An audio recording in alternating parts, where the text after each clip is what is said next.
What up aking mga solid subscribers? So ngayon manonood tayo nitong Electro Groovers, no? Actually meron pa tayong isang papanoorin yung mga updates regarding sa ating mahaliman, no? So ang dami naganap. So halos 1 week ako hindi nag-upload, no? As in sobrang ewan ko 1 week or almost 1 week na siya, no?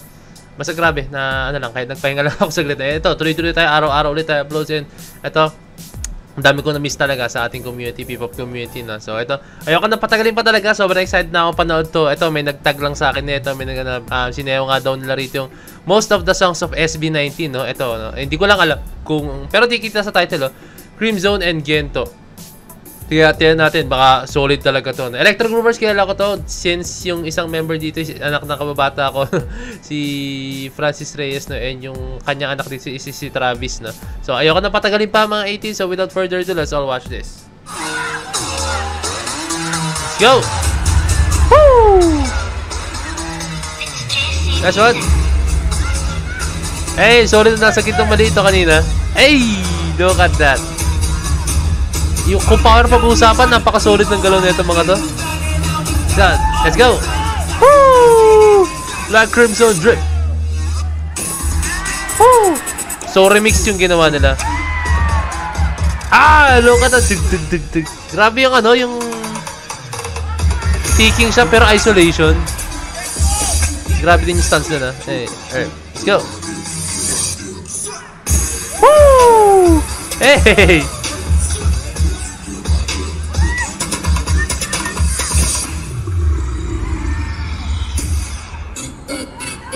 Hey! Grabe yung ticking nila.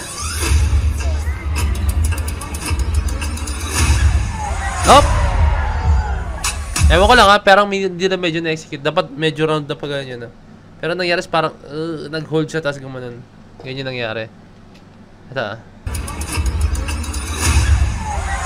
muntik na yun ha, muntik. Ewan ko lang kung ayun talaga balak na or baka balak talaga na gano'n. Hey! Let's go, let's get back. Hey, di ko alam kung cramp pero yung form nila is cramp. Oh, yung hand gestures nila cramp eh. Ayun o, hey. Cramp nga.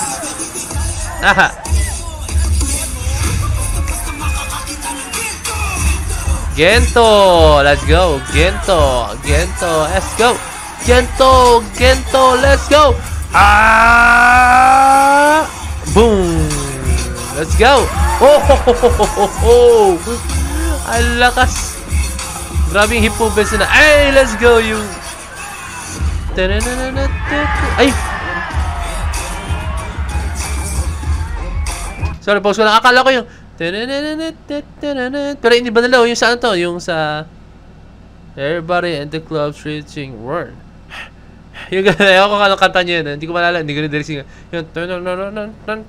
niremix nila ang angas. Ang ganda rin ha, sakto.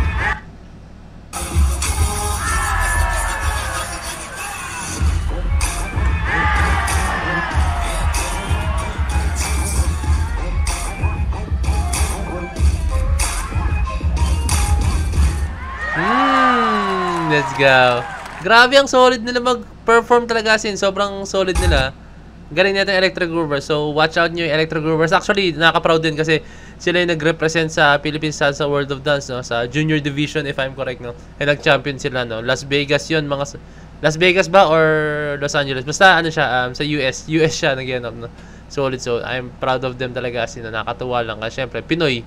And then, kinalaban nila ron, hindi lang talaga, sobrang dami. Nagko-compete doon talaga na iba't ibang lahi, no? So, shoutout sa Electro Groovers. So, ito, tingin pa tayo ng mga updates kay Miss O, no? Cook of BTS mentioned SB19 Gento in his very own live. 카드를 이렇게 내려놨는데 이거를 Yes, you heard it right. It looks like many armies are requesting Jungkook to dance the Gento Dance Challenge, and he took notice of their comments.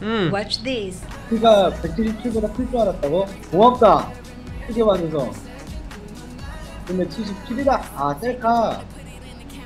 그러면은 저기 우리 안무 연습 나가는 그 예고장처럼 Gento Challenge.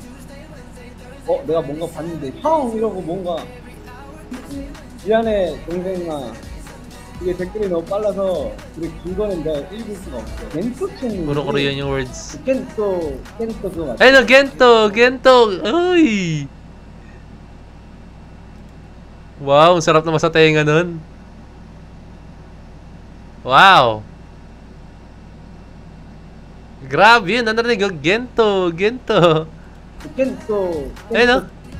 켄토 그거 맞죠? Eh, alam ni Jungkook, no? So, talagang aware si Jungkook sa nangyayari sa, syempre, sa community, no? Grabe, no? Jungkook yan. Let's go. Jungkook yan. Kaya, nakaka-proud lang, syempre, si Jungkook is isa sa mga, ano yan, isa sa mga, actually, para sa akin, pag male group na, ano ba, ang tawag dito, male group na pop artist sa Korea, no? Para sa akin si Jungkook yung isa sa pinakamalaking pangalan, or if not, baka nga siya may pinakamalaking pangalan sa K-pop community, no? Na basta pag-usapan is yung male performer, no, si Jungkook. Ewan ko lang ha, sariling opinion ko lang yun talaga. Kaya nakakatuwa lang talaga na si Jungkook na kailan niya SB19 na. So let's go. Proof that it was an international fan who requested Gento to Jungkook.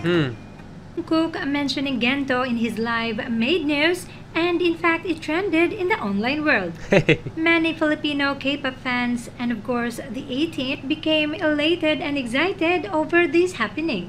Pero syempre, hindi pa rin talaga mawawala ang mga tila palaging galit at mapait na mga kapwa Pilipino na na-trigger dito. They accuse the 18 of spamming Jungkook's live with the request of Gento Dance Challenge and even call them clout chasers. Yun lang. First of all, it was an international fan who requested Jungkook the Gento Dance Challenge as evidenced by its own screen recording. Marahil may mga Pilipinong nagre-request din, which are multi-stans, meaning fans of both BTS and SB19. Second, Gento is considered a global hit, danced by many idols and influencers from Korea, China, and Japan, Good point, and many Miss O. other neighboring countries. Kaya bakit ikinagagalit kung nire-request ang Gento Dance Challenge sa mga idols? Even the Korean fans are requesting the same. Tila mga kapwa Pinoy lang din naman ang may problema dito, which is very sad dahil kahit ang mga international fans ay nakaka-appreciate sa Gento. Anyway, marami din namang mga Philos K-pop stans ang excited sa possibility na sasayawin ni Jungkook ang Gento Dance Pwede Challenge. naman eh. So, ayun na, kay Miss O na nang galing, if I'm correct, no? Kung sinabi niya is parang Pinoy din yata yung nag-aano na, yun nga, regarding sa Gento, no? So, wala naman dapat na maghilahan, no? Kasi pare-pare tayong Pinoy, no? So, alam mo yun, pag sinabi ni Jungkook yun, maniwala kayo sa akin na sobrang laking ano niyan, sobrang laking pasasalamat natin dahil Jungkook yan. At ayun, alam mo yun, yung standard si Jungkook, ibang level talaga na. Tapos syempre tayo as a fan ng BTS. And sabihin ko sa inyo, I don't know about Pablo, I don't know about Ken, I don't know about Justin, but si Stel at saka si Josh, since Seon days nila, no, alam ko yan, talagang fan sila ng BTS. Dumating pa sa point na na-meet nila ang BTS. Hindi ko lang maalala kung kasama si Josh doon, but si Stel na-meet niya ang BTS, no.